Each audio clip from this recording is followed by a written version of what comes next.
Ladies and gentlemen, we are live. Welcome to the MMA Opinion Podcast. I nearly forgot the name of the podcast there for a second. My name is Liam O'Griffin. I'm joined as always by Mr. Paul O'D. And this week we're also joined by Mr. David Doran of Blood and Bandage podcast fame. David, welcome. Thank you very much for having me, lads. It's a pleasure. And on this week's episode, we are going to look at Azaitar getting cut from the UFC, Dana White's war on streamers, Khabib on potential return, and we will look ahead to the UFC 257 card. So, let's be getting on with... I fluffed it. The only man that'll mess up his own self-announced catchphrase. Was that it? Oh my God, here we go. I said right off the bat. I want to fight with Chuck. Chuck. I think he just blew his wad there. Anderson Silva, you absolutely suck. Are you still drunk right now? Are you still drunk or what? What's going on? This is Bruce Willis. Frank Mir had a horseshoe up his ass. I pulled that sumbitch out and I beat him over the head with it. You can't stop us at Beard Express. Choo-choo, motherfuckers. If he was a girl, you would say he has a badonkadonk. I'm cool with all the gods. Gods recognize gods. All right, so we'll ignore that last bit there. We're off to a stellar beginning anyway. Stellar. All right, news items. Let's go. Let's try and bury the past there. We have to start with Azaitar anyway. Absolute lunacy. Yeah. So, like, I have no idea of what happened here, so please do explain it to me. Liam, do you want to take the floor on this one? Well, we can refer to Mr. Andy Hickey's report on the MMA Opinion page. Let me get that on the screen here. Pretty much says it all. Where have we got it? So I'm just getting the page here for you guys. So Mr. Andy Hickey, one of the writers on the MMA Opinion cover, broke the story for us earlier. So Azaitar has been cut from the UFC per Dana White. He and his team cut their wristbands and gave them to people outside the bubble. Those people then scaled the hotel balcony to gain entry and put the whole card at risk. All of this caught on camera as per the UFC president. The UFC never fails to amaze. So, I mean, like, basically, we know that the UFC is only running because of this bubble that they've created where, you know, they test all their fighters and staff, and everybody that's involved in the show is within this bubble. They've all been tested, and then they're just isolated from everybody. And then some muppet just brought someone from outside the bubble in, potentially infecting anybody who met on the way, and potentially putting the whole card at risk. Which not only would have put the card at risk, if you think about this, if there was a widespread that somehow brought in coronavirus and went spread through the card and UFC staff, it could shut down all future events for the foreseeable. Yeah, absolutely. Yeah. Huge faux pas altogether. And not only was the fight cut, but also Ottman was actually cut from the UFC for his troubles. And I believe his brother is also... His brother's in hot water, yeah. I don't think he's officially being cut. But his brother Abu is on the kind of chopping block as well, because he was involved in all of this. But it's absolutely insane. Abu was only after one fight in the UFC, Ottman after two in the UFC, and both with serious potential as well. Both big knockout guys. And the weirdest part about it is they're not originally from that region, but they're based in that region, and they know how strict the laws are over there with regards to COVID and with regards to kind of sticking to the guidelines that are set over there. They could be in serious trouble litigiously over in Abu Dhabi. Definitely, yeah. Absolutely. Yeah. Is there any comeback from that? Like, do you reckon they'll ever get back into the UFC again, or is this like the Paul Daly smacking Josh Koscheck after the fight ends and like banned for life type of thing? Absolutely not. If you put a whole UFC card at risk, and not just any card, a Conor McGregor main event pay-per-view card at risk, A cash cow, like. you're cut. You're done. Your career with regards to UFC is completely over, and even the likes of Bellator. No, he's an exciting prospect, but are you going to take on a guy with this kind of hanging over his head? I suppose they might. Look, it's no news is bad news. The signing would definitely garner some attention, but For the wrong reasons, maybe. Yeah, 100%.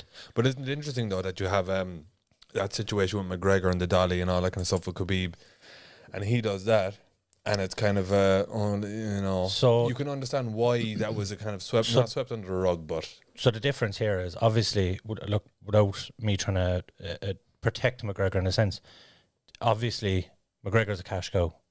He'll get away with more than anyone else will get away with it, and there's no two ways of calling that. That's the truth. The other side of it is we're in the midst of a worldwide pandemic, and he's flagrantly flouting laws and guidelines that are protecting people's health. and enabling this whole enterprise to keep going, and this country to still provide us with this. You know, there would be no UFC if it wasn't for the thing that they've worked out. He put UFC's reputation on the line in a country that has been excellent to the Very UFC generous, during all this. Yeah, look, there's no way back for him. Absolutely The other thing is, what was in the bag that they brought in? no idea. I don't know either. I'm just asking the question. I'm hoping someone will answer me. I think it was the illegal streamer trying to get away from FBI surveillance. What a segue! What a segue! Smooth. Yeah, So- we need to touch on this. Dana White is out of his fucking mind. Yeah. That interview is one of the most insane things I've ever seen in my life. And his eyes were glassing over, staring, saying, "We have men outside his house." What? Hang on, wait. What? You have men parked outside someone's house waiting to arrest him. He said he tapped his phone lines. He had full CCTV on his every movement. What the hell is going on? But there's been I've seen a few times now on different feeds on Twitter, different reporters reckoning that Dana White specifically made it very, very specific so that a lot of individual streamers could possibly relate to it and think that, like, okay, Jesus, he's talking about me, I better not stream it. When in actual fact he was talking about nobody at all. It was just kind of like a general thing, and going from there. But I don't know, it sounded very specific, and Look, it was definitely creepy as I'm fuck. of the same opinion. I think it's just scaremongering. But to come out and say we've tapped phone lines and that we're watching someone in collusion with the FBI. I mean, aren't the American government in trouble already for tapping up phone lines? Yeah, a few years ago. Now, Yeah. a lot of our listeners and viewers are from the States, so they might... Let us know in the Let us comments if you're more privy to this situation. But as far as I'm aware, the FBI can't be tapping anyone's phone lines without concrete evidence, or not concrete evidence, but Plausible, whatever you call it. reasonable cause. It's just absolutely mental. So just to kind of bring some of the viewers in here, David Askins giving Andy Hickey a thumbs up there. I think that was just in mention to Andy breaking that story on the page a little bit earlier. Jeff says that Ottman's mistake was expensive, dumb fucking move, deserves it. Agreed, Jeff. Joe Velasquez says it would be hard to have him back with the trust issue that hangs over that. So 100% agreed there, guys. Anybody else have any opinions? Does anybody feel sorry for Ottman and maybe think he deserves another shot? I'm playing devil's advocate here. I don't, but if you do, I'll be comment and we'll bring shocked. you on. We like an unpopular opinion, but bring it anyway. I'd be shocked if the guys let back. So we also had Khabib make a statement. Of course, we've all been speculating on whether Khabib is going to actually come out of retirement, depending on what happens this weekend, either in the co-main or the main event, or maybe for Oliveira. That's what Dana White had led us to believe, at least anyway. In his controversial big news announcement, that was a non-announcement. But Khabib has tweeted saying he has no intentions of doing anything that would disappoint his mother. Has that really kind of put a line in the sand there? Does that mean that he's definitely not coming back? Was Dana just kind of blowing it out of proportion and maybe trying to hype it up a bit? What do you reckon, Liz?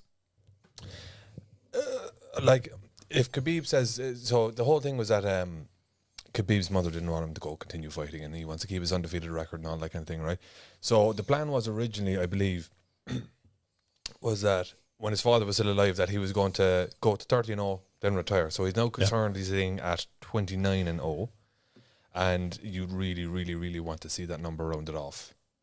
For his sake, it's kind of going that way. But the thing is, with this Dana thing, is it a long game? Is he like getting a pry wedge in and just trying to wedge it open, and then over the next month or 6 months or whatever it is, just get that idea in there and he's wearing him down, like plant the seed, as Joey Diaz would say. I honestly think Dana just went into that meeting expecting to be able to win over Khabib, and when he came out of it, he didn't really know how to react. So he just off the cuff decided to announce that, because he never said Khabib is coming back. He said he's going to see how this card goes. If he's impressed, he might come back. I think Dana just on the fly went, I can't announce he's not coming back because there'll be too much pressure to put a title on the line and with everything involved. It was Khabib actually was talking to Russian media, and that's how the news broke. I don't believe he's going to be talking to Russian media after that meeting and after Dana's announcement that saying he's not coming back. If he is, I'd be very surprised at this point. Certainly, if he came back. So Kevin Sullivan thinks Oliveira's name was mentioned to keep everyone guessing. Yeah, just kind of adding some new interest into the whole thing. Yeah, it's a strange one, and again, this is Dana. I think Dana's going through a mental breakdown or something. I don't know what's going on, but he's certainly causing some rifts and causing a little bit of look. It's typical Dana. Yeah, he's done that before though. He's kind of he plays hard ball, like fast and loose with the rules and hard ball. Yeah, so that is typical Dana White. But take him at his word, if you will, at your peril. Yeah. I do want to, before we get into the 257 card, to touch on the press conference, by the way. Okay. Go for it. So, when we get a McGregor press conference, we just expect McGregor to completely steal the show. And it was a much more subdued McGregor. It was a much more amiable McGregor, the way he was talking to his counterparts on the stage. And as a result of that, two people, for me, completely stole the show. They were asked limited questions, but Dan Hooker and Michael Chandler, with one line each, completely stole that press conference. Dan Hooker with the Charlie Olives. Charlie Olives. He's got thicker brooms in his closet or something. He's got thicker brooms in his closet that he has no issue making the weight. Was genius, a quality line. He's come out of himself a lot in the last couple of weeks, hasn't he? Massively, and he said he's the one that wanted to shy away from McGregor. I would have loved to seen them go back and forth a little bit, because he seems to be well able to talk. And the other one then, of course, was Chandler with talking about the baddest man to the daddest man. I just thought it was a brilliant line. And if you're up on a dais with McGregor and McGregor showing you respect and you make McGregor laugh out loud into a microphone, you're doing something right. Yeah, you're getting the right eyeballs on you. And it's just, for me, the two of them completely stole the show. Yeah, it was interesting. I still think that, okay, I know everybody is kind of saying like McGregor's newfound respectful attitude towards his opponent is refreshing, and like maybe because he's a dad now, that this is him turning a new leaf and he's a different man. And I think he's still playing mind games, because the body language, to me, Dustin Poirier is submissive in body language to McGregor. He's one step behind him and everything. So when they did even the square off, McGregor was first down into the stance. Yeah. Poirier matched the stance. Yeah. McGregor first up out of the stance, Poirier matched that.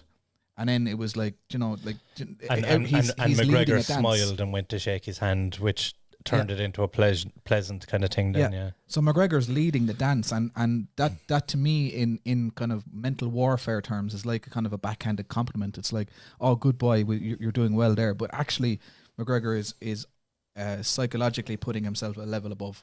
Yeah. So I don't think this niceness is anything to do with maturity. I think it's just a different level of mind games. I do honestly believe there is a lot of respect there, though. And I know McGregor's respectful of all of his opponents and anyone that gets in there, but I do think he's respectful of Poirier as a man. Oh yeah. Oh no, I'm not doubting that there is a level of respect there, but I just don't think that it's I don't think the mind games are over. I think that's still part of the mind games. Yeah. Leading the dances. That's like kind of alpha male kind of power play stuff, like power posing. Yeah. They talk about negotiators kind of leading the dance that way, where you kind of mimic other people's movement, breathe at the same rate as them, and then when you have them on your side, then you take them in another direction. I think he's on that level. Car salesman kind of stuff. Like I think he's doing that kind of stuff. Do you think that if you look back to Mayweather and McGregor, when they did their press conferences, I noticed that anytime McGregor really had a go and really went in hard on Mayweather, he smiled, nodded, applauded him, and played off like, yeah, you're a funny little man, kind of. And that similar, that was his approach to the whole thing. Like, oh, sure, look, he's a gimmick, he's this, he's that. Yeah. Do you think that maybe he's taken from that? The other way around? But do you think he's taken from that experience and gone, I don't need to be shouting at all these guys now. They have to come shouting at me. And I'm going to sit there and smile and nod. I'm the... I don't think Mayweather was fast enough for him. No, definitely not. To come back with the retards. But he did what he could do best, I think, which was just smile and clap and play the like you're my jester, and that seemed to be the role that he was playing in it. It's kind of like, do you really think this can hurt me? Like, sitting back, just going, this doesn't faze me at all. Like this is grand. Like he needed subtitles. So Jeff has said there in that was a thinker, lads.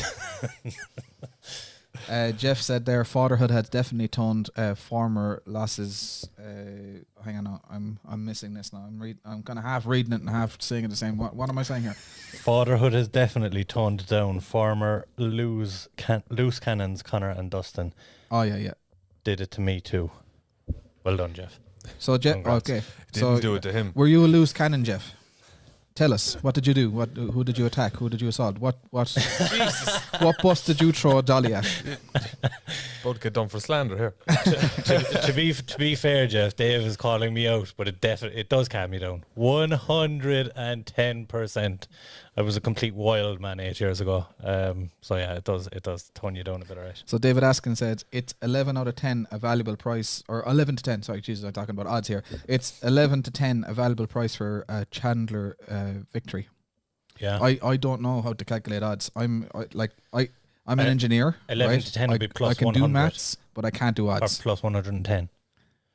So I've had to is that learn. Good or bad? That's good, obviously, because Dave says good, right? So it's all right. It's just over evens, like yeah. I've had to learn the American odds for our Pro-Am's predictions podcast because obviously catering to the American market. But I've actually learned they're much easier to follow. Yeah, I can follow the American ones. I just can't follow this fractional one in the UK. I could never do it. I used to be the opposite. I remember on Blood and Bandage before going on a tirade about how terribly stupid the American betting system was. That's a tirade for our American audience. or our English audience, our Irish audience. It's tirade. Yeah, tirade. I said tirade. Excuse me. I have a degree in English. Yeah, we've questioned this before, Dave. A tirade, whatever. What's your tirade about? Tirade. No, it was about the American betting system, how terribly stupid it was and convoluted. But having looked into it, it does make sense. It does make sense. I'm just more used to the fractional odds. Yeah, it's millimeters and inches. Yeah, that kind of way. Yeah, exactly. Basic. So Kevin was just saying there about the body language is all about taking the initiative. So just talking about the difference in body language between Dustin and McGregor there. But yeah, I think personally, Poirier has already lost the mental warfare anyway. But here's the other side of that. I don't think he knows he's losing the mental warfare. He didn't know the first time either.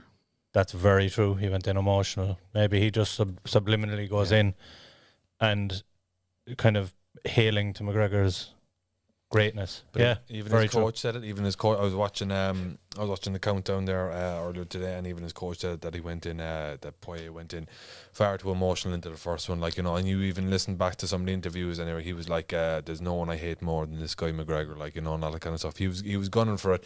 I think now he's a bit more mature about how he approaches it. Yeah. But whether he's able to deal with the new McGregor is debatable. Like, Yeah. So I suppose let's start breaking down the fights anyway. We have the card up here on screen, so we'll start from the top and we'll work our way down. So, there's plenty to be said about this Poirier and McGregor fight. Plenty to be said, but not a lot that hasn't been said already. Like how many different countdown shows have we got? Embedded shows. We've got BT Sports promos. We've got like every podcast is talking about it. Every TV show is talking about it. Is there anything that we'd like to add? What you reckon? Oh, 100%. Look, it's it's a fight for me that I know your prediction is 30 seconds. I can't. I just can't get on board with that. Yeah. No, I can't Because get on board right now. Yeah. I can honestly, it's the bigger octagon. It's the 30 foot octagon, or 30 meter, 30 foot, definitely not 30 meter. It's the 30 foot octagon. And I can honestly see Dustin completely disengaging for the first 20 seconds just to get that breathing space, to get himself, for the adrenaline to stop spiking a little bit. Yeah. And then I can actually see him engaging in some form of grappling or clinch in the opening round. Now, as Brian Moore said on our podcast yesterday, you're dealing with a man now that's broken someone's orbital in the clinch from shoulder strikes. Yeah. So it's a different animal again. There's nowhere safe. But if you're going to go in there and stand at a distance against McGregor and be in awe of him, I mean, it could well be a 30-second, 1 minute knockout. I think he's too intelligent to go and do that right off the bat a second time. What do you reckon, Dave? Is it going to be 30 seconds? Is it going to be longer than 30 seconds? No. Well, I hope it's longer than 30 seconds. I don't think it's going to go 30 seconds. I don't think it's going to be another Cowboy thing. Because when you look at the Cowboy fight, that was kind of a different... Cowboy is a different fighter to Dustin, and Dustin is a different animal to Cowboy. Mm-hmm. You know, he's going to leave, and you've heard him speak about it before. He wants to go in there and he wants to leave a blood-stained octagon. He wants to go in and drag it out, because I think there actually is a little bit of doubt in Dustin's mind as to whether he can pull out a victory. A small little kernel of doubt whether he can actually do it. And he wants to prove his worth and raise his stock by showing that he can hang for 4 or 5 rounds, whatever it is, with McGregor. Now, they're both very good strikers. You know, you had Max Holloway coming out saying he's the best boxer in the UFC, you know, and then McGregor coming out laughing at it. And it's just the way that McGregor manages range, the way he just it's just weird, kind of magical, kind of silk that McGregor has with range and all that kind of thing. The way he can move in and out, and he can just move straight out of the way of shots. So I think that's going to pose a challenge to Dustin, like you were saying, that the way he's kind of going to be a bit jacked up and a bit adrenaline fueled, and he's going to be a bit. How clear is he going to be thinking throughout the whole thing? You know, how is he going to have to handle the pressure? You know, Conor's going to go in and he does his thing. You know, how can Dustin overcome that, and then use his ruggedness, I suppose, and his willingness to throw down against McGregor? I think the only way is by getting in real close with him. I still think he loses the fighting close, but he'll last a little bit longer than 30 seconds, you reckon? He'll last a little bit longer, and he'll find himself a little bit more comfortable in there, because that distance that McGregor controls so well, if you're on the outside of that, you essentially for seconds catch yourself just watching him, and that's exactly what he wants. The minute he sees deer in the headlights is when he strikes. Yeah. And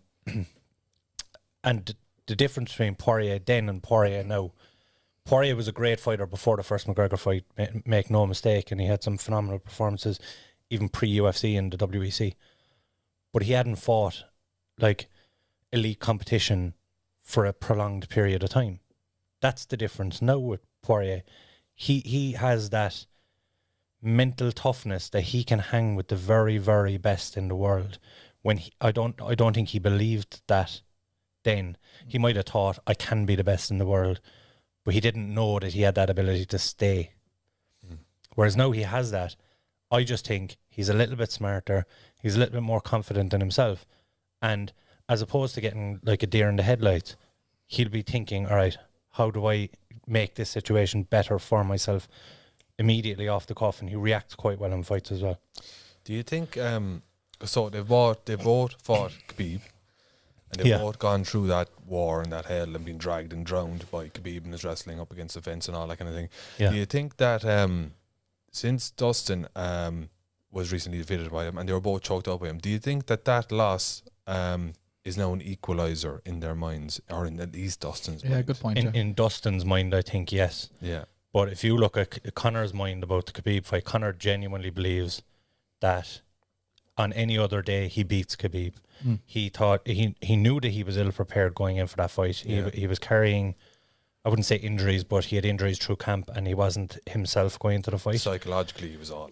And even at that, he took minimal 1 round off of Khabib during a fight that, if the history books now tell it as a one-sided complete whitewash, when if you actually go back and watch the fight, the 3rd round was McGregor's round, and it looked like he was coming on and ready to start to take the fight. Was it the 2nd round or the 3rd round? 3rd round, I believe. Because the 4th round it ended, wasn't it? Yeah. Yeah. But either way, like Conor is coming out of that fight thinking he can beat Khabib.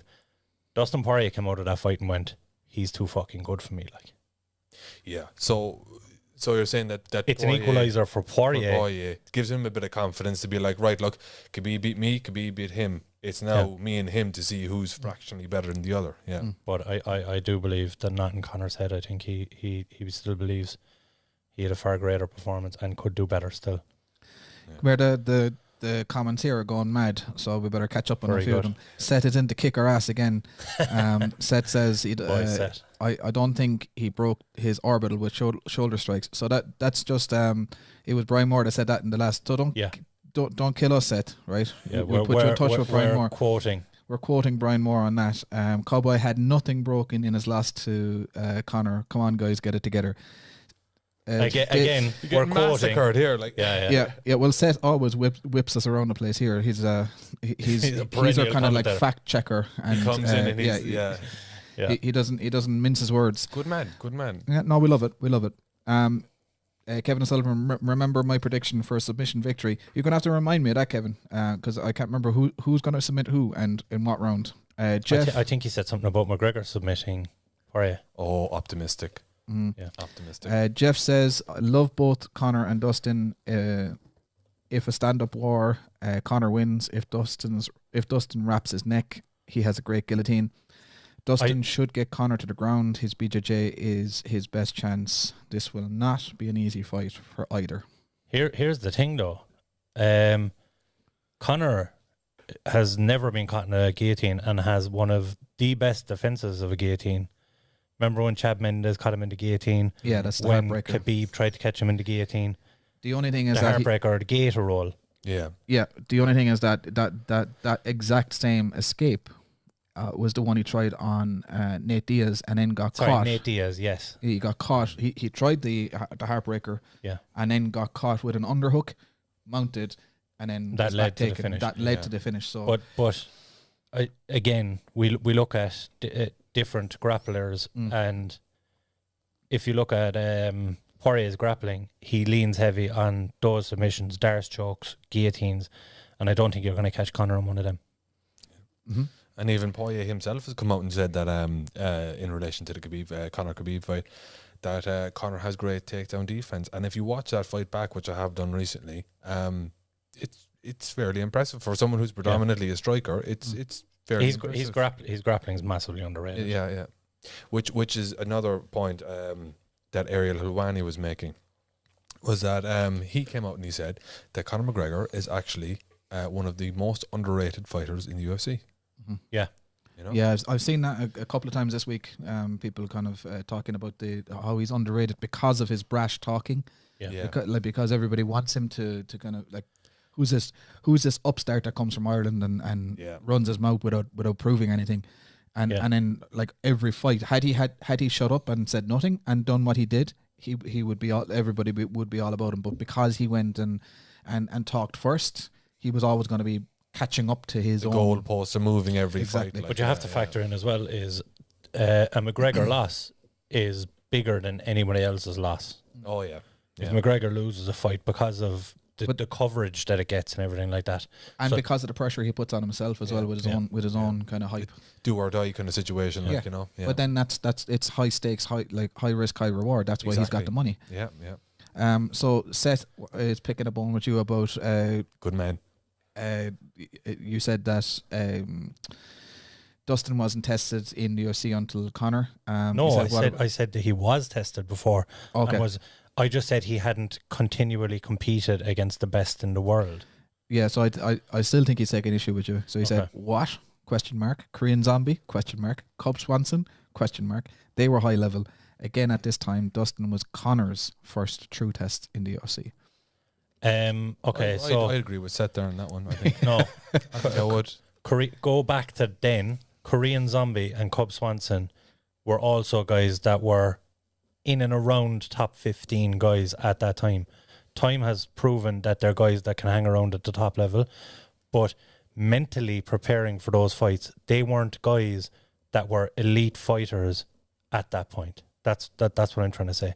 Because we're talking about the mentality of Poirier going into the fights, and Poirier wasn't fighting top 5 guys. And he's talked about it quite a bit coming up to this fight, about now he's fought top 5 guys for the last 5 years in a row. And that's the difference. That's my point.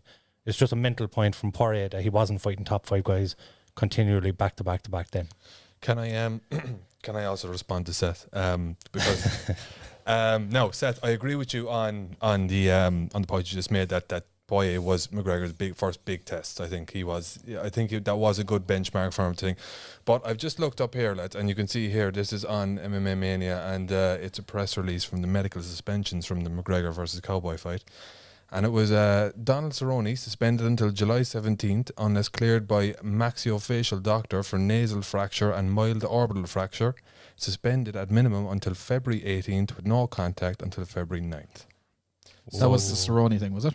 Yes, so there was a orbital fracture. So, in fact, we have got our shit together. We were still only quoting, though. Yeah, we didn't. I didn't know that anyway. We've got our fact checker in studio tonight. We're fucking Pull we're that golden. up, pull that up, Dave. You've got a few more to answer there, Paul. Oh Jesus Christ! They're coming at me tonight. Go on, read them out to me there, because So Seth said that Zombie got a title shot after beating Poirier. He was top 5. That was a #1 contender fight. Cerrone said himself that he had nothing broken. UFC pushing false info. That's MMAmania.com. It's coming from the Athletic Commission. Either way, the Zombie thing. I know he was a top 5 fighter, but you're missing the main point that I'm trying to make. I'm not saying that Dustin Poirier, because I did say that he'd had amazing fights against amazing fighters. It's just the continual, and it's the narrative that he's spinning this time, not just me. He said that for the last 5 years he's competed against top 5 fighters back to back to back to back, and that's where his mental fortitude has come from, as opposed to before the first McGregor fight. Yes, he'd fought a top 5 opponent who went on to fight for the title, but he hadn't competed at that level continuously. Anyway, has Dustin Poirier got any chance in this fight? It's funny, myself and Brian talked about this. Yeah, You're talking about a guy who's just after having an interim title win against one of the greatest of all time, Max Holloway. You have a guy that went in against Khabib. Everyone beats Khabib, but came back and looked phenomenal against Hooker. Yep. Which was the most impressive part about that. That was my fight of the year as well. That was a savage fight, in fairness. And that guy is not being picked by anybody. That's what I meant. I know he has a chance to win in a fight, but like it seems that like there's nobody like all picking him to win. Are picking McGregor. Yeah, it seems crazy. like a foregone conclusion. We're talking about like is Khabib coming back to fight McGregor, but nobody's asked is Khabib coming back to fight Poirier. I'll it doesn't tell you even this seem much. like a. Well, I know he's only beaten him recently, but you know, is it disrespectful to Poirier? I don't believe he'll win. Just my opinion, and I think McGregor wins. But if Poirier wins, does this become one of the bigger upsets? Even though it shouldn't be based on ranking and based on Poirier's previous performances, does it become one of the big upsets in the UFC? Let us know. Well, my opinion on that would be that any time McGregor loses, it's an upset. Even if you're like even if there's a good chance he's going to be beaten, like so you know the Diaz one fight. Right? Yeah, that was an upset. That was an upset, right? But you come in and even Khabib and like everyone kind of expected Khabib to win, except for the hardcore Irish fans and all the rest of it, you know. But even when the inevitable happened and Khabib beat McGregor, everyone was like, "Oh my God, it's you know." See, I don't think that was an upset. And similarly, even though McGregor won the fight, I think if McGregor had gone in and lost to either Mendes or Aldo, I don't think it would have been this, oh my God, upset. Yeah. It would have been a lot of people saying, "We told you so." Yeah. But I don't think people would have gone, how did this happen? Do you know what I mean? So there have been a couple of fights that he's been in where not every single person was going, well, he'll probably win this fight. But it seems to be, if you look at any website, anywhere that people are covering this fight, the picks all seem to be going in McGregor's favour. Yeah, so predictions. I want to clarify my 30-second knockout prediction. I had this in my head before the embedded. Brian called you out bad. It was nothing to do with the fact that he hit the Bob dummy in his hotel room in Abu Dhabi with a spinning hook kick. I think. So the reason I'm picking 30 seconds and the reason I'm picking the hook kick is because that was the first strike he threw against Poirier in the first fight, and it just whistled past over the top of his head. And knowing Conor and knowing how much a perfectionist he is, and even himself and James Gallagher are similar in this regard. They go out, like James Gallagher had like a guillotine finish there, like without even being hit or without throwing a strike, and after the fight he was disappointed in his performance. Yeah. And Conor will be the same, even with the with his flawless performances, that like his Eddie Alvarez performance, his Cerrone performance, he still mulls over the things like for hours on end, trying to figure out how can he do it better next time, and I think that hook kick is haunting him since the first fight 6 years ago, and I don't think he's going to want to throw anything else except that first. Look at what happened with the Nate Diaz fight. He lost Nate Diaz. He wanted an immediate rematch at the same weight. Yeah, I think this is a rematch of that kick versus Dustin's head. He wants to do the same kick in the same order, and this is a big if he lands it, I think it could be the beginning of the end. And that's what I mean by a 30-second knockout. Well, if he lands that, it could be knockout straight away. Well, you see, I don't think it would be a knockout. I think it would wobble him like it wobbled Cerrone, and then the follow-up would be a TKO. That's what I mean by under 30 seconds. I think if he lands it, it's a Barboza Terry Adam job. You see, well, if he does the reverse spin, like what he did Poirier on the bob, will naturally duck.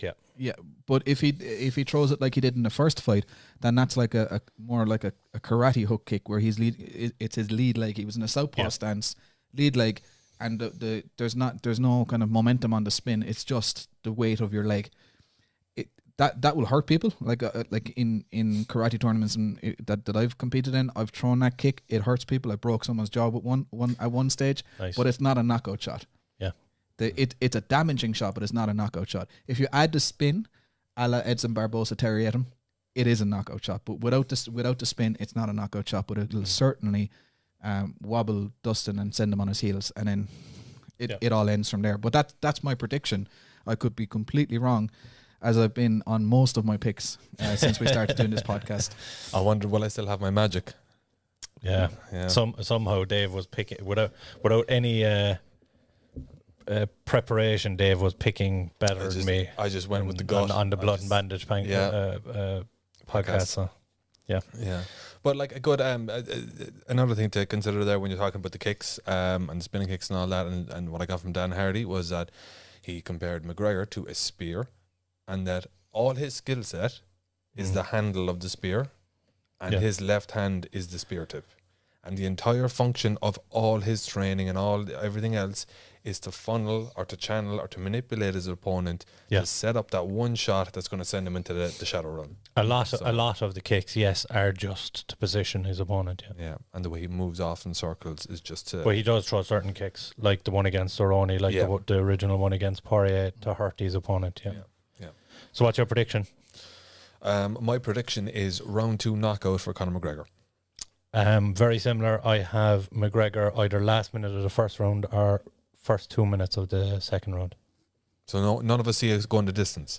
No, and none of us see it going to Poirier, which is unfortunately for Poirier, but we've gone through that. Look, these colours don't run. So we have a few we have a few comments to catch up on again here. So Seth said that it'd be terrible for McGregor's legacy if he loses. Agreed.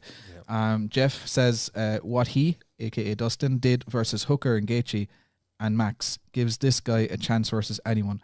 Major upset, no. So he disagrees. Would this be an upset? He disagrees with that. Different man from the first Conor fight. I do think Conor wins in a war, though. His counters are savage and eventually hurts DP. Is that double penetration or Daniel Poirier? Daniel Poirier. Dustin Poirier. My prediction: 4th round TKO. That's the other Lafayette by DP. 4th round TKO by Conor McGregor. I think. Yeah. I was trying to be funny there, but it didn't really come off. Penetration. Okay, so Joe Velasquez. I'm not seeing the 60-second fight, aka the don't go to the fridge type of fight. Yeah. So a lot of people predicting a long war as well. I hope so. Joe's in it. Yeah, I actually do want to see a longer fight. I mean, I enjoy watching like both Dustin and Conor fight. I'd love to see a longer fight. I just don't see it going that way. No. Thomas Lan. I think that's Thomas, right? Thomas Lan, one of our newer members on the MMA Opinion. Nice. The Weasel made a great observation that apart from Khabib, the two lightweight losses for Poirier were to McGregor and Johnson. Snipers pick at him from the outside. When he lunges in with his hips squared, he gets countered. Who's the Weasel? I have no idea. I was asking. Some Batman villain or something. I'd say maybe an MMA outlet, maybe a podcast or something. Is do you know the way he was very possibly, yeah. Yep. No, I was about to say the way Conor calls people, you know, especially during a Mayweather fight, you weasel. It reads as if the Weasel is some kind of like the schmo or something. Oh, he's a YouTuber. Oh, right. Okay. Cool. The beauty of comments coming in, the way the people are just this is fantastic, checking to be us. Fair, like, yeah. I know we're under fierce pressure here, like. So yeah, good point, Thomas. So like the accurate strikers, like the snipers as you call them. Well, that I mean. Poirier's style is a lot of hooking punches, you know, and he does lunge a lot. He does kind of lean forward and kind of leap with his punches. So yeah, I mean, if one of my fighters was fighting somebody like that, I'd be saying focus on the straight shots down the middle. You know, the shortest distance between any 2 points is a straight line, and you're gonna end up beating those wild kind of, I won't say wild punches because I think that kind of doesn't do justice to Poirier's boxing, but the hooking style is beaten by straight line style. Jeff is asking what you guys do on your own time is your own business. Lol, DP.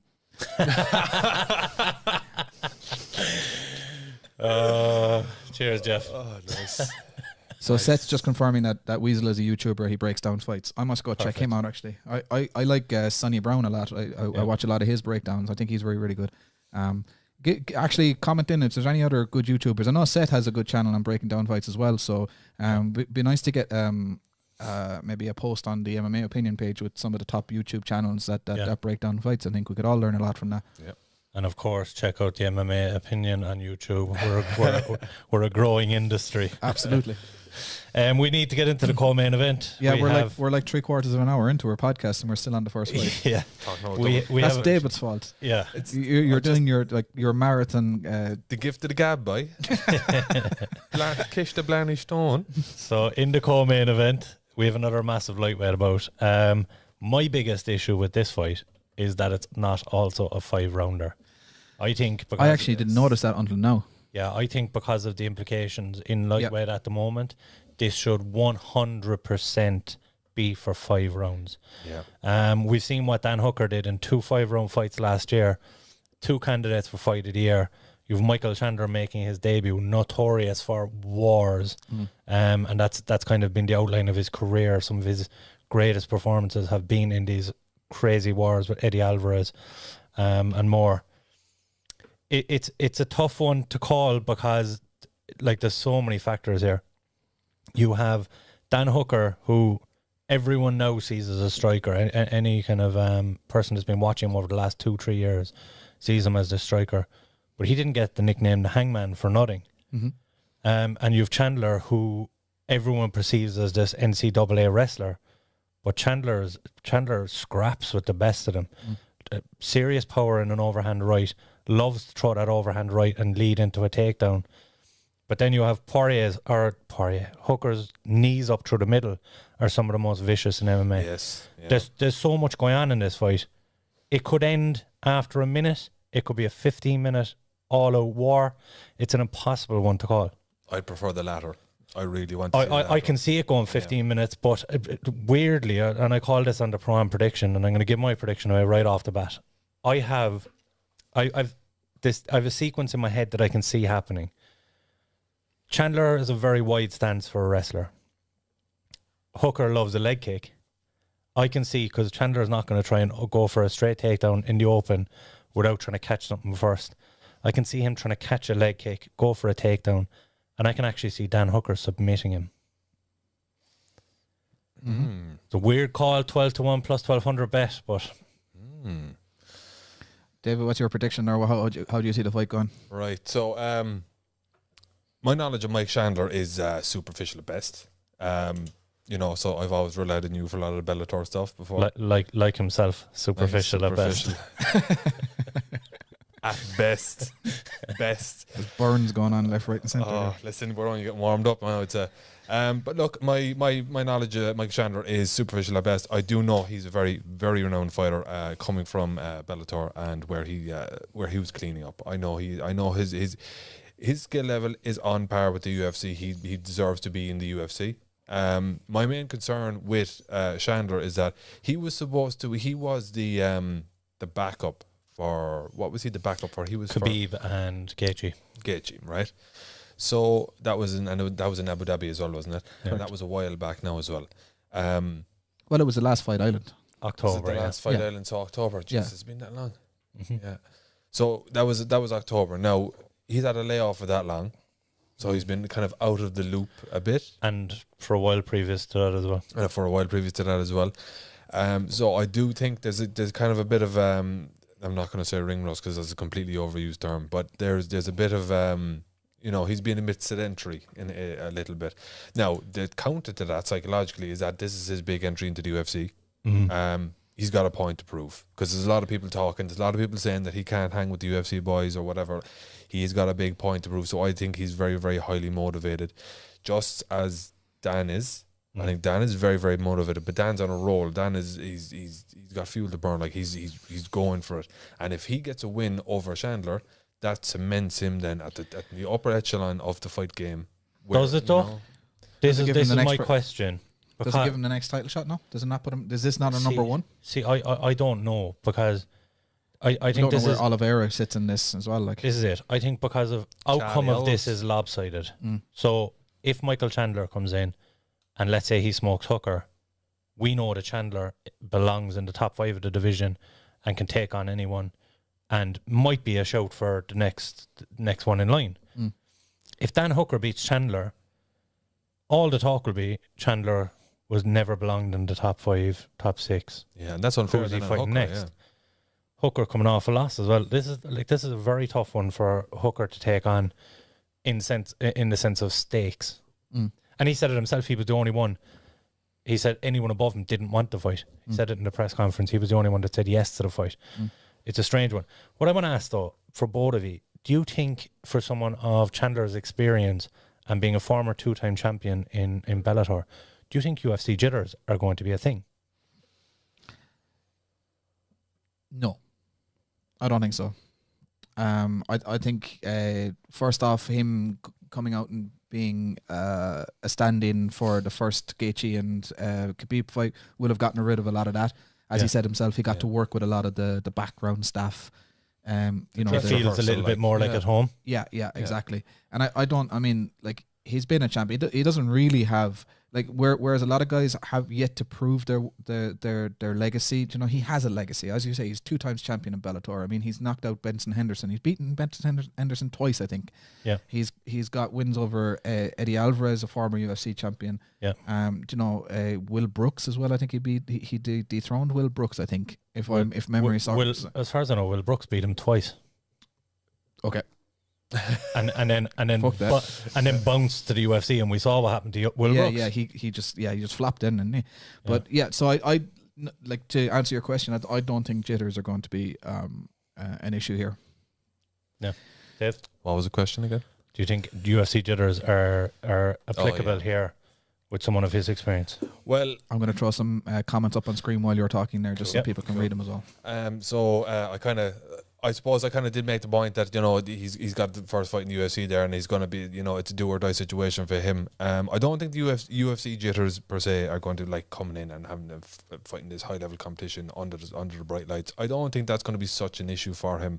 I just think that there's a lot of pressure on him personally, maybe for himself and from the MMA community and from maybe the UFC as well, to win. And to win decisively and emphatically. Yeah. I just do think there's pressure on him. He's not going to be nervous, but there's a lot of pressure. Yeah, I agree. So, Like UFC jitter is probably the wrong way of putting it, but I think first appearance in the UFC with a lot of eyes, more eyes than he ever would have gotten any other card, and just whatever. Even on the Khabib card, he'd have got less eyes. This is the frightening thing. But to be going in there against a really tough opponent, a stylistic tough matchup. And there's mountains of pressure on his shoulders going into this one. Definitely. 100%. So I just want to give my breakdown on two things that you mentioned there. So Dan Hooker's chokes. Yeah. Yes, deadly. Like, I mean, as you say, he's been called the hangman for... He snatches them real quick. He does. Absolutely. 100%. No argument there. Yeah. And then the other thing was the knees up the middle, right? So here's my two things. Chandler is a Division 1 All-American wrestler. Yeah. So when he shoots for double legs, he's got the correct...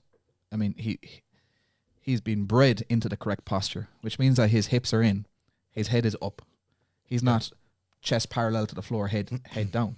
So I don't think he's as susceptible to the chokes, the guillotines in particular. I don't think he's as susceptible to those as other fighters that Dan has caught in the past are. Yeah. The other thing is the knees. We saw Hooker time beautifully. He timed Ross Pearson with a knee up through the middle. Now, the difference between Ross Pearson and Chandler is the explosion, is the explosive entry speed. Like, Chandler doesn't wade into distance to throw his overhand right. He's literally fired out of a cannon at you. Yeah. He's like an angry bird. And it goes from right hand, which as it's connecting, he's already down in your legs for the takedown. Yeah. So I don't see Hooker having the speed to catch Chandler on the way in with the knee. I think he might aim for it, but he'll slightly be too late each time. Yeah. And I don't think he'll catch him on with the chokes. And as a result, I'm predicting Chandler takes this one. And I think it's just going to be pure violence. I do want to just counter that for a second, and the fact that that's the reason I said that I don't see him going for a power double or power single out in the open right away against Hooker, based on the knees and the fact that he's dangerous on the ground.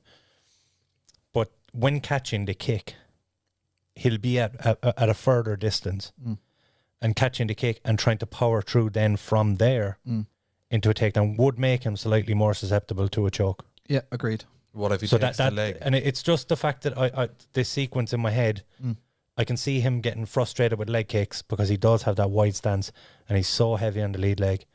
I can just see him getting frustrated, trying to catch one and going in, and like we said, Hooker snatches those necks.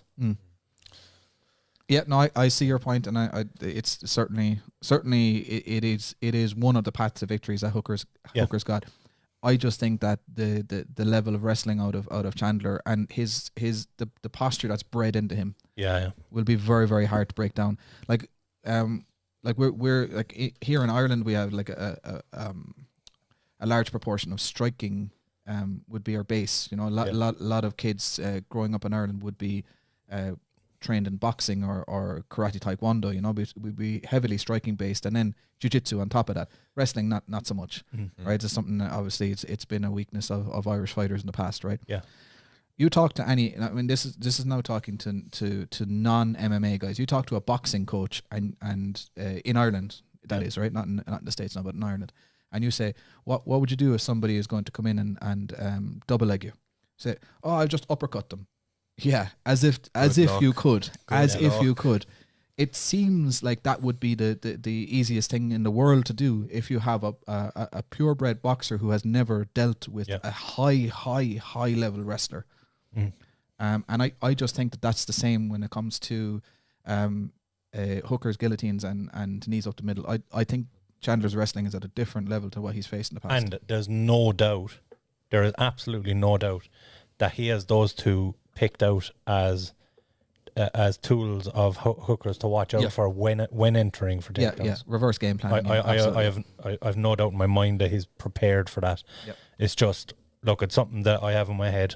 I you know me, I got all these wrong anyway. It doesn't really matter, but it's just a sequence that I've seen in my head as a possibility, and I'm too stubborn to bail last on week it. was my first week getting two of the main and the co-main correct. Out of all of the podcasts that we've done, I got Chiesa and who was in the co-main. I can't remember. Mooner. No, you picked Mooner Lazez, didn't you?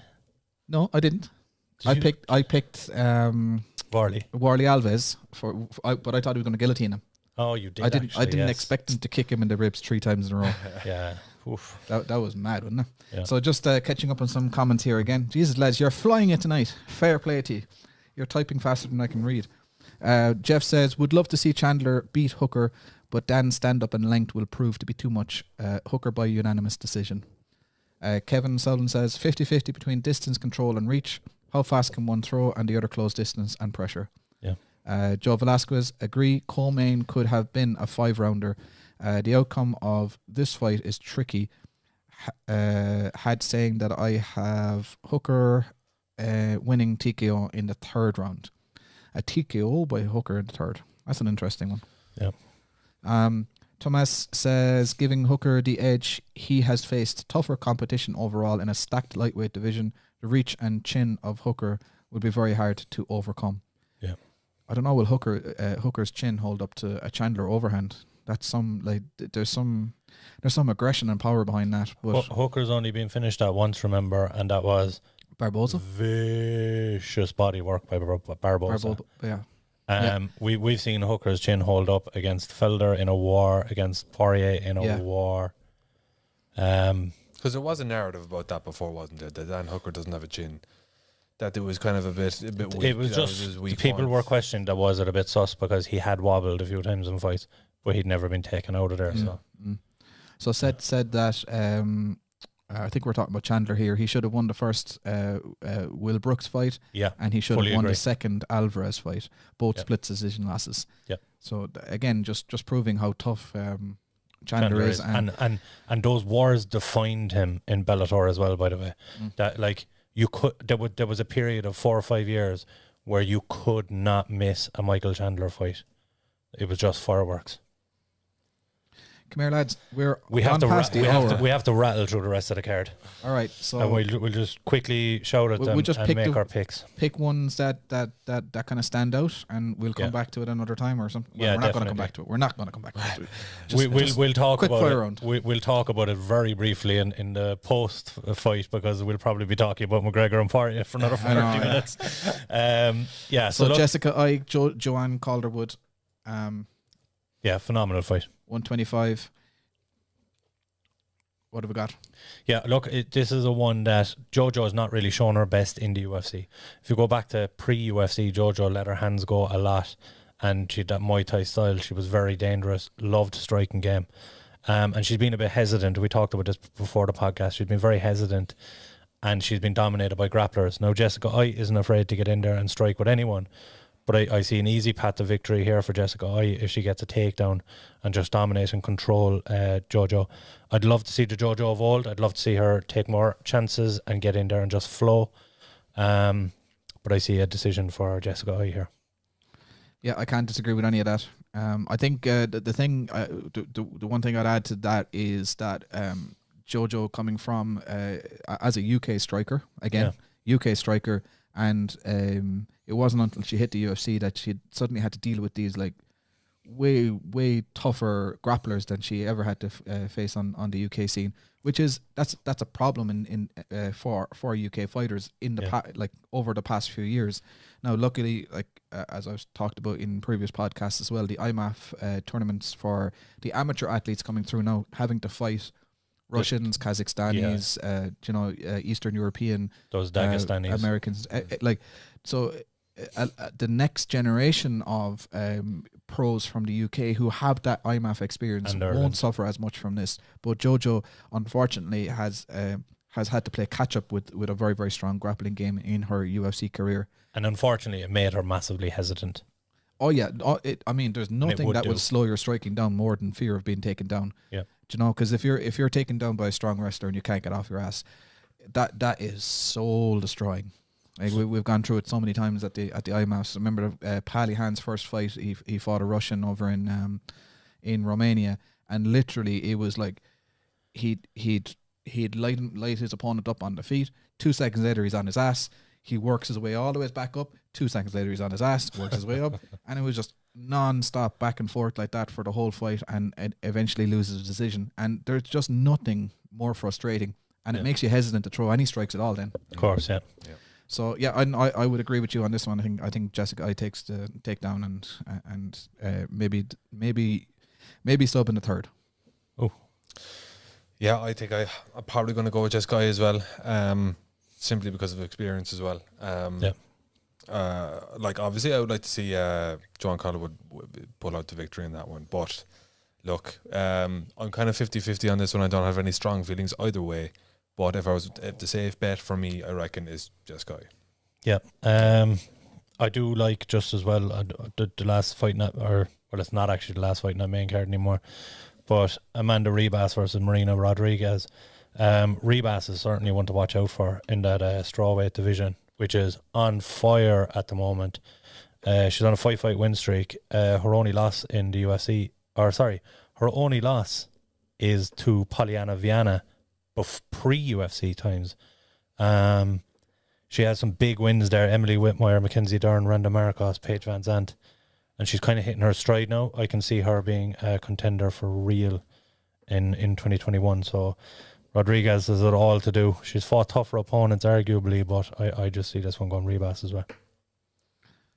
Yeah, I'm not familiar with Mariana. I have to, or Marina. Sorry, Marina Rodriguez. I'm not familiar with her, so I would have to bow to your superior knowledge in this. And Yeah. I'm going to hide behind you on this one. Like, look, she's a very tough girl. She came in 10-0, and she's gone 2-1-2 in the promotion, and the 2 draws were very close bouts. Could have gone either way. Arguably won the first draw, and arguably lost the second one for me.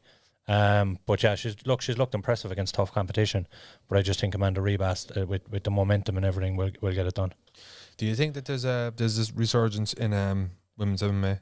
Massively. Yeah. You look at that strawweight division is absolute fire at the moment. It's one of my favourite divisions in the UFC. Yeah, and we've been talking about the young guns coming through. Like there's a series of, like, you know, girls in, like, between the ages of 19 and 23. Yeah. And like they're not just like, okay, I think we say like 3 or 4 years ago, women's MMA was where male MMA was maybe a decade previous to that, where you have... I would say even sooner. I think late 90s. Yeah. That's where women's MMA was. Where you had specialists. Yeah. You had specialists, and then a lot of people who were kind of a little bit mismatched in the divisions. So we had the likes of Ronda Rousey just starching girls. You had the likes of Cyborg just knocking people out. But this new generation coming through, they are all rounders, and they're tough. They've got great jiu-jitsu, great wrestling, great striking. They're athletes. As well, if you go back to men's we're the MMA, golden era of women's MMA right now. Yeah. late 90s, early 90s, it was the heavier weights. Yeah. And you had people fighting up there that didn't belong up there at all, but they were the weights that everyone Sanchez at fought at. middleweight, Yeah, but that actually happened in the UFC as well. I mean, you even look at Jessica Andrade, fought at bantamweight to start her career, then moved down to strawweight, now has found her home at flyweight, and there's a lot of that going on. But again, it wasn't until the lighter division started to come through. They were quicker, more well-rounded, more entertaining to watch for a lot of the time. And we're seeing this again with the women, and the 25 and 15 for me. 25 is a little bit light right now, but with so many coming through at 15, we're going to see those crossovers, and both those divisions will be on fire in 2 or 3 years' time. Tomas Lan says that Marina has a lot of decisions. Ribas should be able to use her ground skills and speed advantage. So Fully he's agree, going for Ribas on that one. Yep.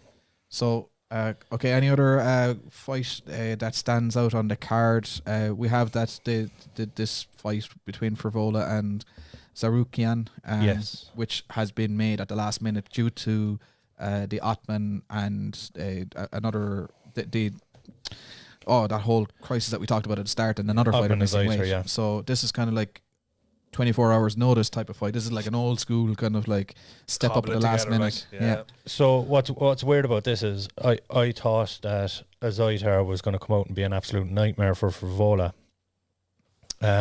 Just knockout power. Frivola has great movement and he's in and out and he switches things up and he's very well rounded. But I just thought he's susceptible to fall into traps, and I would have seen Azaitar taking him out of there maybe in the first round. Not only did this work out for Frivola in the sense that he's for me he's dodged a bullet here, but I think Sarukian is a far more favourable matchup for him. So he's got the favourable matchup. No, don't get me wrong, Sarukian's tough. He's a win over Oban Mercier. It's easy for you to say. For our American viewers. And his only losses to Islam Makhachev. So he's a very tough guy. But he's missed weight as well, so Frivola gets 20% of his purse too. It's just a great weekend for Frivola. Well, look, if he comes out on top, it is anyway. Yeah.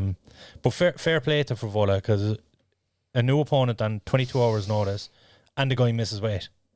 And you still go, yeah, fuck it, I'm getting in there. I think after doing all that travelling and getting into the fight island and doing all the bubble stuff and Testing quarantining and and everything that goes with it, I don't think anybody will turn down any fight. But on he the would have last been day. he would have been paid. That is true, but you still, I mean, your career is on hold until you fight. You're only as good as your last fight, and you know. I know that, but look, getting to a certain level, and they're in lightweight, a division that's on fire, eyes on them, and an opportunity here to get to move up that ladder. They're certainly not near 15 just yet, but taking that fight just takes a bit of balls, so that's good optics, I think, for for the lads whoever takes a fight on short notice like that. It is good optics. Yeah, to both of them. To be fair, Yeah. But yeah, more eyes on him right now anyway with all this shit going on. So the only other two fights really quickly I want to touch on, 'cause I'm being a pain now and we're going way over, but Sarah McMahon, Juliana Pena, Yep. Yeah. phenomenal fight at bantamweight. McMahon Two coming tough in, ladies. McMahon coming in with that wrestling background, and we've been saying it for so long, the potential of Pena and Pena's wrestling. This could be a women's grappling match for the ages. Neither girl is spectacular on the feet, let's be honest about it. Pena has some nice boxing. McMahon can hang there a little bit and she's tough as nails, but if this one goes to the mat, it should be very interesting, and interesting to see who controls most of the grappling exchanges.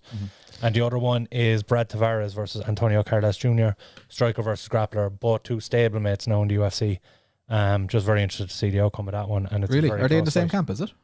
Huh? Did you say they're in the same camp, stablemates? Staple mates. Oh, staple. Okay, yeah. As in they're in the Yeah, UFC for a long time. Yeah. For our American viewers. I was gonna jump into the Juliana Pena thing and be like, what's your man's name? TriStar. Faraz Sahabi. Faraz Sahabi wants to know your location. Yeah. So a lot, like we haven't even got to the end of the card. It's a cracker of a card, It is but a I good mean, card, in fairness. Phenomenal. nobody wants to be listening to us for any more than an hour. I'm impressed that people have stayed on for this long. Yeah, I'll be fair honest. play. And I think this has been the most comments we've gotten on any episode so far. And It's a been McGregor week. Yeah. well, this is true. Yeah. This is true. And like we appreciate everybody for commenting in, and Yeah. and we always love our feedback. We don't mind at all when Seth kicks our ass. We love it. We look forward to it. We look forward to it, and so thanks for everybody for tuning in and commenting. Don't forget, if you have a YouTuber account that breaks down fights and gives some feedback, or not feedback, but breakdowns and analysis, I think we do well to put up a post on the MMA Opinion about that. Maybe the top 10 breakdown YouTube channels. That would be a great post. So if you have one, comment in. Let us know who would you recommend. Other than that, have we got anything else to talk about, or are we good? Yeah, I do want to touch on, even though we got no love for it, we're going to go ahead and do a fight companion anyway tomorrow night. Oh, yeah, So okay. on the page, as per normal, the way we cover the results in the comment section below posts. We're going to do that for the prelims, and then we're going to go live for the main. And in these comments that you're commenting in now, that's where we're going to post our results. And also, look, if you watch some of it or watch all of it, we're going to be commenting along with the fights, and we're going to have a little bit of fun with it too. Bit of crack. And one thing that we said we will do for the week after is we're going to do a fight companion for one of the first 5 UFCs. So either UFC 1, 2, 3, 4, or 5. We're going to stick that on screen here in the studio. We'll invite people to have it on their iPad or their TV at home and watch it with us, because I was watching it back after you talked about Paul Varland's last week's episode. I went back and watched all of his fights. Man, there's some dodgy haircuts back then. I think we're gonna have some crack with that. And there's no fights next week, so we're gonna have a little bit of fun. We hope you join us for it. And look, it's something a bit different anyway to be tuning into while there's no fights. Yep. David Doran, thanks a million for joining us. Thank you very much for having me. It's been a blast from the past. Oh yeah, 100%. It's been brilliant. Those dulcet tones from the Blood and Bandage MMA podcast have come back again. Yeah. Did you set his audio at medium to high pitched? I said it at high pitched and small balls. Have you said Have you said it to Northside Cork City? Yeah. Jesus. But yeah, thanks for having me on, lads. It's been great to see the studio again in its evolved, incredible form. So yeah, it's been great. Thanks very much. Good stuff. Awesome. Guys, thanks very much. We'll see you tomorrow night. I want to fight with Chuck. Chuck. I think he just blew his wad there. Anderson Silva, you absolutely suck. Are you still drunk right now? Are you still drunk? What's going on? This is blue screen shit. Frank Mir had a horseshoe up his ass. I pulled that sumbitch out and I beat him over the head with it. You can't stop us at Beard Express. Choo-choo, motherfuckers. If he was a girl, you would say he has a badonkadonk. I'm cool with all